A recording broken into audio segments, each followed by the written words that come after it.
Okay, so in Halloween 2004's in Halloween 4's defense, they have got the fact that Okay, now in Halloween's defense,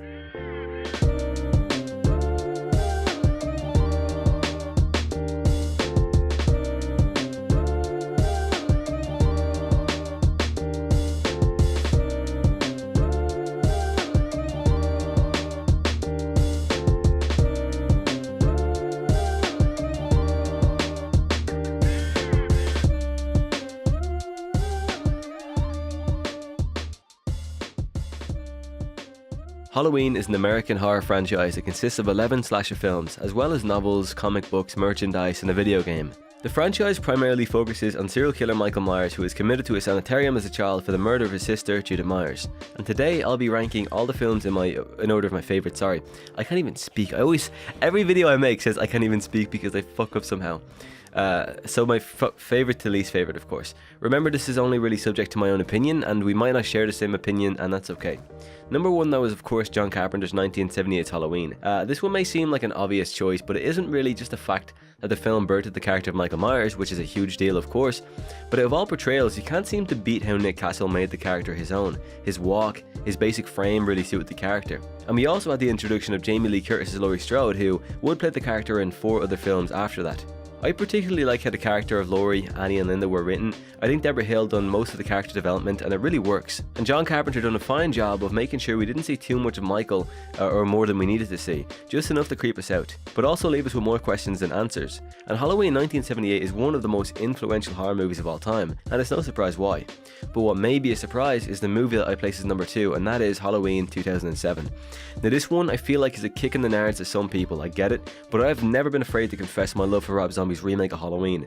Although John Carpenter made a hell of a film, I feel like Rob's version of Halloween leaves us with a lot less to imagine. I mean, of course Rob's idea of how Michael came to be is nowhere near Carpenter's, but at least, there's something to it.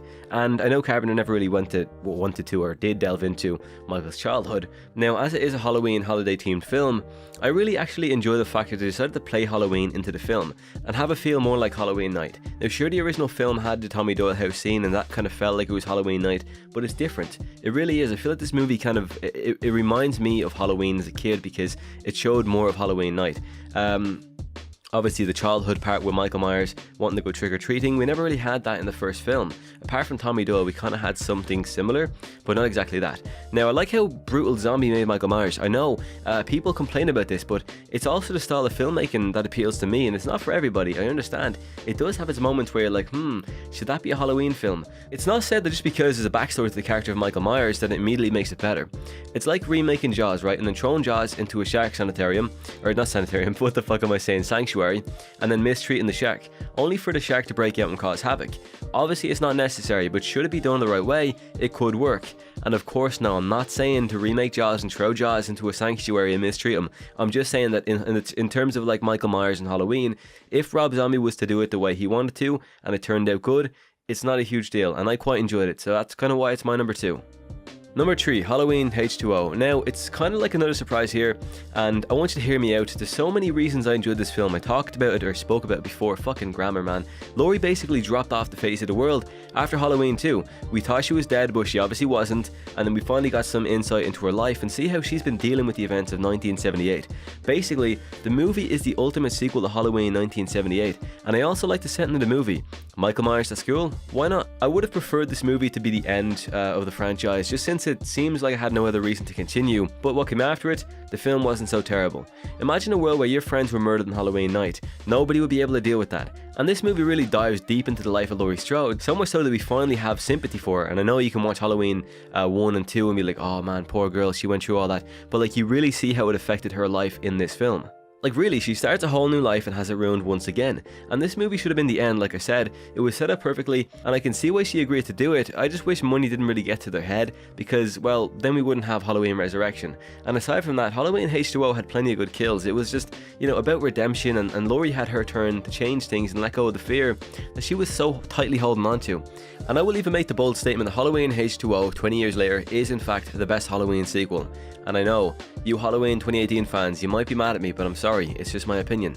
Number 4, and it's actually funny that we're on number 4 because Halloween 4, The Return of Michael Myers, is actually my 4th favourite film.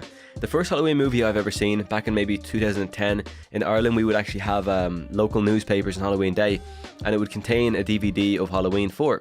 And I watched it with my family, of course. I had no idea that I had seen it until years later when I binged the series, but it's the movie I hold near and dear to me. It's hard to defend the film, because the ending of Halloween 2 is really enough to say, you know what, this movie shouldn't have happened. Michael was genuinely burned to a crisp, and yet he comes back after 10 years in a coma.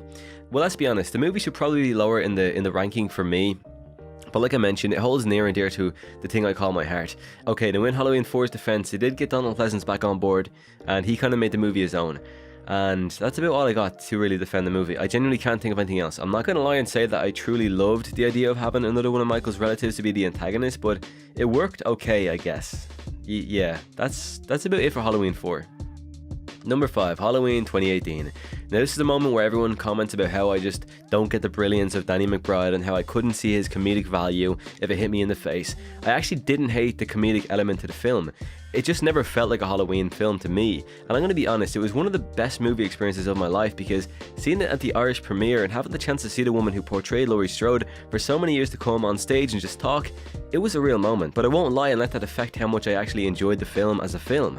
It wasn't bad, definitely not. It just never had that Halloween feel. The cast was great, and I did really enjoy having David Gordon Green direct it. He's fucking talented, I'll say that. Like, right now he is talented. And they definitely set the ending up so they could bring him back if they really wanted to. I just don't know what the point would be. You know, it would need to be an end-all for Laurie Strode. We need to kind of have that closure that they should have given for the last film, or what we thought was the last film. Like, no more fucking fires, man. No more gunshots. Somebody's gotta die. And whether it's Laurie or Michael, I don't really care. You know, I said it before the movie came out. The prediction was either Laurie is gonna die or Michael's gonna die. And I told you before I didn't mind which one it was, and we got none of them. So we need someone to die. If it's Laurie, it's Laurie. If he dies, he dies. I hope you get the reference to that. You probably do. You're watching this movie, so if you like Halloween, you like Rocky, so I'm sure you know what the reference is.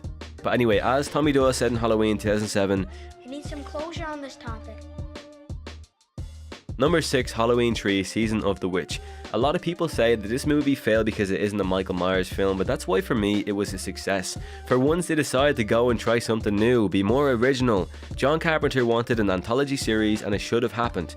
It's a shame the fans just wanted Michael again, and I feel like if we're being honest here, by the end of Halloween 2, we kind of had enough of Michael, right? Like, come on, who really wanted to see Michael slowly walk after the same woman in Halloween 3? Nobody did. Nobody. Okay, so see it like this, right? Back in the day you had Halloween 1 and 2. You had no idea that Michael wasn't going to be a part of the third film, so sitting there in the cinema watching number 3, you had all these crazy ideas and theories for what's next. Like, you were used to watching Michael Myers, but now you're watching something in Santa Mira. It's completely different. There's masks, there's space rocks or something like that. I don't know what the fuck it was. People are being fucking, like, killed by their masks, and someone's trying to end the world. Like, you have all of these random ideas going through your head, and I honestly believe we should have got a Halloween 3 sequel. It's a real shame we didn't. There's so much to learn from what happened back in Santa Mira, California. We just never got the chance because a lot of people complained. Number 7, Halloween 2. Now this movie is actually really good. It's just very slow and hard to watch at times. I think, you know, it's the OG sequel, and I feel ashamed to place it so far down. There's hardly many complaints that I even have about the film. Truth be told, I don't like it listed as number 7 at all, but Donald Pleasence again killed his performance, and it picked right up after the first film in a really cool way. Every time I watch a good movie, I think to myself, how would the following moments go since the camera was turned off? And with this film, we kind of see the damage that Michael caused, and we see how Sheriff Brackett reacts to the death of his daughter Annie, and we see how Loomis deals with what happened. And the awesome climax at the end of the film was well worth the wait, if only Michael truly did die. Number 8, Halloween 5. A sequel to Halloween 4 was ultimately inevitable, and after bringing Michael back from the dead after Halloween 2, why not do it again for number 5? That's probably what they were thinking. But this movie actually has something good to offer. The actress Danielle Harris went above and beyond for the film, and it's crazy seeing such a good performance from somebody so young.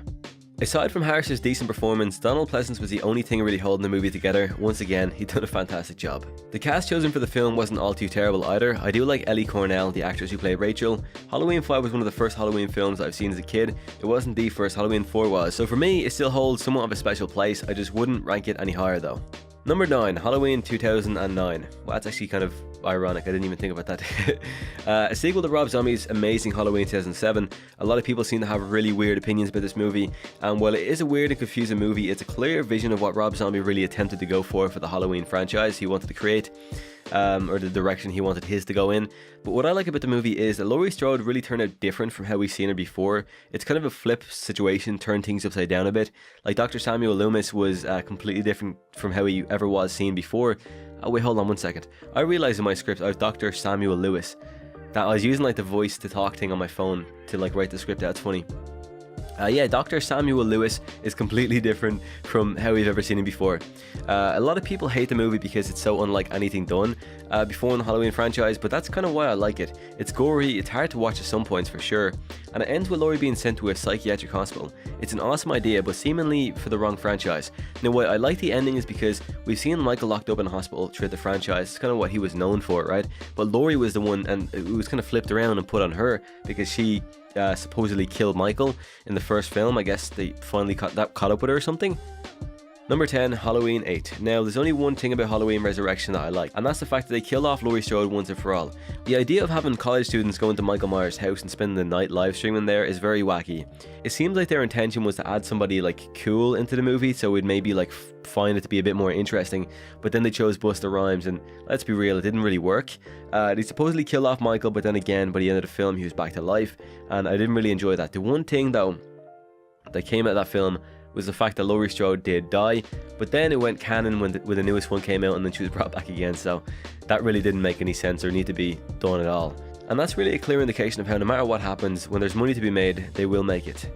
We're on number 11 now, so obviously you have to guess by now, it's Halloween 6. With Halloween 6, they made the mistake of not casting Danielle Harris as Jamie Lloyd because of money issues, and with Halloween 6, they also made the mistake of making Michael Myers out to be like an incestuous pedophile, and it just didn't work. They also added in the whole Curse of Thorn thing, and that was just kind of done really poorly. I think it's a good idea, but the poor execution is what really caused it to be kind of shitty, and the fact that the next following movies didn't really go into the Curse of Thorn at all. Now, the best part of this movie was the performance of Loomis. No matter what the movie is, Donald always does a good job, but unfortunately that was his last performance for the Halloween series. In my opinion, Halloween has had some questionable installments, but I have to say it's one of my favourite franchises and I wouldn't change it for a thing. Like, I hate it, but at the same time, I love it a lot. Had Halloween 2018 turned out differently, it probably could have been much higher up on my list, but I just can't lie and say I enjoyed the movie that much. Remember though, all of our opinions are different, and this is just how I currently feel. Some movies might grow on me over time, and I hope they do. But for now, it's how I feel about them. Leave a comment below though of how you would list this video if you had the chance. Like, say, maybe you don't make videos yourself. If you were to make a video on your Halloween ranking, in the comments tell me what the list would be, because I read the comments all the time. I love reading them, and I know a lot of you are Halloween fans. So if you have your own little ranking of Halloween films, tell me what you'd watch first and what you'd watch last. Have a nice night, and yeah, take care everybody.